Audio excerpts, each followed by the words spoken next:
یہ انسان کیسے ہماری رہنمائی کرے گا؟ یہی ہے کہ ہمارا ساتھ بازار میں چلتے ہاں چلنے تھا ویسا وہ کیسے لائے گا؟ تو گویا کہ ہر زمانے میں ہوا ہے، ان کو سنایا جا رہا ہے کہ جس طرح سے تم اس نبی پر اعتراض کر رہے ہو، وہی اعتراض قوم نوح نے حضرت نوح پر کیا ہے، یہ کوئی نئی بات نہیں ہے۔ ایک بات ہوئی، ذکر کیوں کہا؟ یاد دہانی کرنے والے ہیں یاد دہانی کا مطلب کیا ہوتا ہے؟ اللہ کا حکم۔ پیچھے بھی کبھی بتایا ہوگا ذکر کیوں کہتا ہے۔ پیغمبروں کی دعوت کو کیا ذکر کہتے ہیں؟ اللہ کی جو کتاب ہے وہ ذکر ہیں، انبیاء مذکر ہوتے ہیں، جی نبی صلی اللہ علیہ وسلم مذکر ہیں، قرآن ان کے پیغام ذکر ہیں، تذکیر ہیں۔ کیوں ایسا ہے؟ کیا مطلب اس کا؟ ذکر، تذکیر، تذکرہ، مذکر کیا مطلب ہوتا ہے؟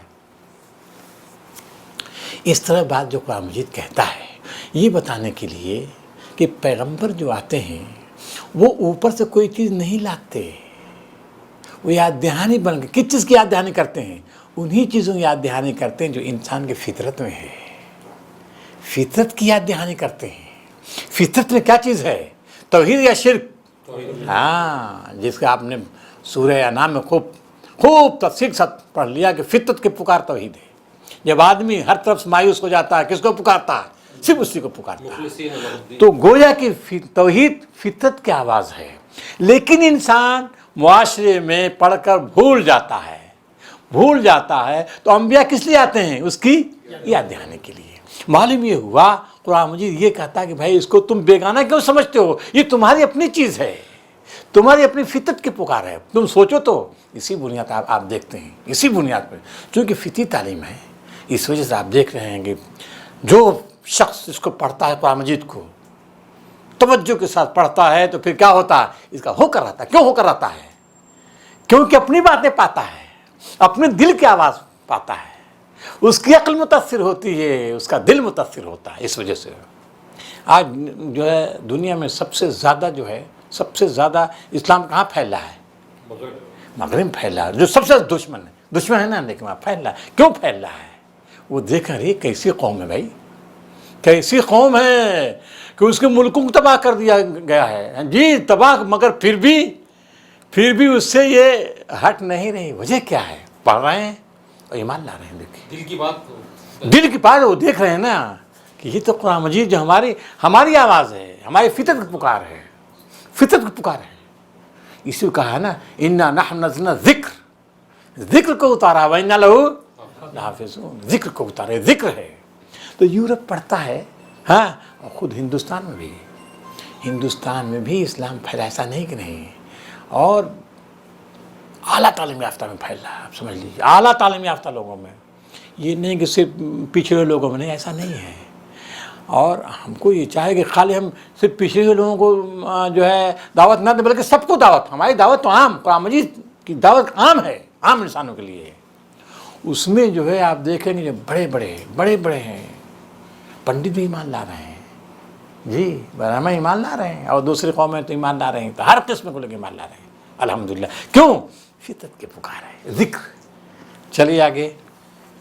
مگر انہوں نے اس کو جھٹلا دیا، آخرکار ہم نے اسے اور اس کے ساتھیوں کو ایک کشتی میں نجات دی اور ان لوگوں کو ڈبو دیا۔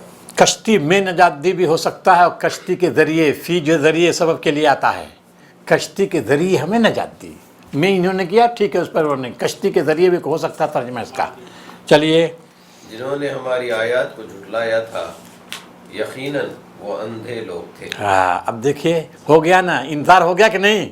لتنذر بھی تھا نا، تاکہ تم انذار کرو۔ دیکھیے وہاں آ گیا، ہم نے ان کو غرق کر دیا، ڈراوا ہو گیا نا۔ تو گویا کہ سورہ میں ڈراوا ہے اور شدید ہے، انعام کے مقابلے میں شدت ہے ڈرانے میں۔ چلیے آگے۔ اور عاد کی طرف ہم نے ان کے بھائی ہود کو بھیجا، اس نے کہا اے برادران قوم، اللہ کی بندگی کرو، اس کے سوا تمہارا کوئی خدا نہیں ہے، پھر کیا تم غلط روی سے پرہیز نہ کرو گے؟ اس کی قوم کے سرداروں نے جو اس کی بات ماننے سے انکار کر رہے تھے، جو جواب میں کہا ہم تو تمہیں بے عقلی میں مبتلا سمجھتے ہیں اور ہمیں گمان ہے کہ تم جھوٹے ہو۔ اس نے کہا اے برادران قوم، میں بے عقلی میں مبتلا نہیں ہوں، بلکہ میں رب العالمین کا رسول ہوں۔ تم کو اپنے رب کے پیغامات پہنچاتا ہوں اور تمہارا ایسا خیر خواہ ہوں جس پر بھروسہ کیا جا سکتا ہے۔ کیا تمہیں اس بات پر تعجب ہوا کہ تمہارے پاس خود تمہاری اپنی قوم کے ایک آدمی کے ذریعے سے تمہارے رب کی یاد دہانی آئی تاکہ وہ تمہیں خبردار کرے؟ بھول نہ جاؤ کہ تمہارے رب نے نوح کی قوم کے بعد تم کو اس کا جانشین بنایا اور تمہیں خوب تنو مند کیا، بس اللہ کی قدرت کے کرشموں کو یاد رکھو، امید ہے کہ فلاح پاؤ گے۔ بس دیکھیے اس میں وہی چیز ہے تقریباً، ہے نا، تقریباً وہی ہے۔ البتہ ایک صفت وانا لکم ناصح، میں خیرخواہ ہوں اور امین ہوں، یہ جو صفت ہے امین کی، آپ دیکھیں گے انبیاء کی سورہ شورى میں تمام انبیاء جو جتنے انبیاء ناصحون امین ناصحون امین، ہر جگہ رسول امین رسول امین کہا ہے۔ معلوم یہ ہوا کہ امانت داری رسولوں کی خاص صفت ہے۔ حضرت موسیٰ کے سلسلے میں آپ کو معلوم ہے ان کی بیوی جو ہونے والی تھی انہوں نے کیا کہا تھا؟ ابو جان ان کو مزدور رکھ لیجئے کیونکہ قوی امین ہے، قوی بھی اور امین ہے۔ حضرت یوسف کو سلطنت ملی تھی، معلوم ہے بادشاہ نے حوالہ کر دیا تھا، کب؟ امین، اور کہا کہ یہ تو امین ہے، امین۔ معلوم یہ ہوا کہ امانت نہایت قیمتی شے ہے، اقتدار نہیں مل سکتا، کامیابی نہیں مل سکتی اگر کسی قوم میں امانت داری نہیں ہے۔ بے ایمان قوم فلاح نہیں پا سکتی، کبھی بھی فلاح نہیں۔ وہ بیوقوف بنا کر کچھ دنوں تک چل لے، اقتدار نہیں قائم رہ سکتا، آپ سمجھ لیجئے امانت داری نہایت ضروری ہے۔ تو یہ آپ دیکھیں گے کہ انبیاء کے امین، نبی صلی اللہ علیہ وسلم صفت صادق امین، نبی صلی اللہ علیہ وسلم، صحابہ کرام کی بھی صفت ہے امین کی صفت، صحابہ کرام کی بھی یہی تھی۔ چلیے اب آگے چلیے، ایک چیز اور بات سنیے، فاذکروا علی اللہ لعلکم تفلحون، یاد کرو، فاذکروا علی اللہ کا ترجمہ پڑھیے۔ بھول نہ جاؤ کہ تمہارے رب نے نوح کی قوم کے بعد تم کو اس کا جانشین بنایا اور تمہیں خوب تنو مند کیا، بس اللہ کی قدرت کے کرشموں کو یاد بس رکھو۔ اللہ کی قدرت کرشموں کو یاد رکھو۔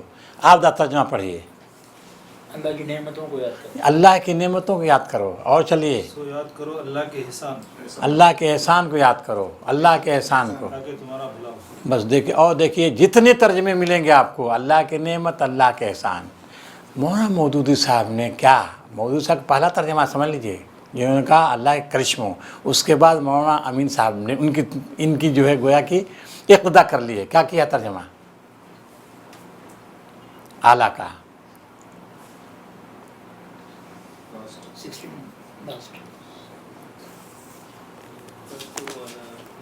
69 چلیے چھوڑ دیجیے، جانے دیجیے۔